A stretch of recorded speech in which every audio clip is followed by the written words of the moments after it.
In other news tonight, new information on a mysterious murder-suicide in Bloomington last February. Documents filed in federal court say the three people who died were scamming millions from Minnesota investors.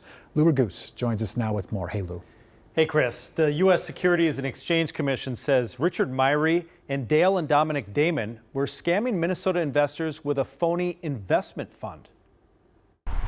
When three men were found dead in February in a pickup truck in a Bloomington parking lot, it took just days for police to piece together what happened with the help of surveillance video. So around 5:47, Mr. Myrie produced a handgun and he shot Mr. Dale Damon twice in the head. Chief Booker Hodges said Richard Myrie met in the truck with Dale Damon and his son Dominic for an hour and a half before shooting Dale, then struggling with Dominic and shooting him 7 times before turning the gun on himself. That is the what happened. The why is we're still trying to figure that out. Now, documents filed in federal court allege the three men were running an investment fraud scheme that raised $3.7 million from dozens of Minnesota investors and put $1.9 million into their own pockets.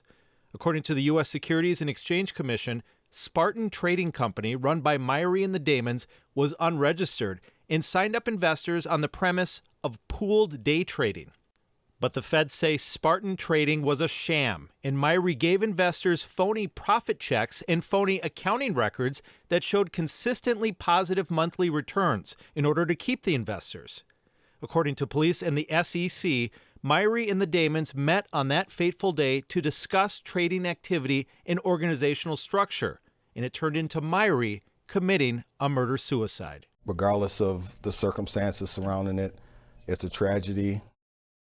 Now, the SEC asked a federal judge to freeze assets belonging to Myrie and the Damons so they can figure out how much money can be paid back to investors, and a judge did temporarily grant that. Chris. Wow. Okay. Fascinating. Thank you, Lou.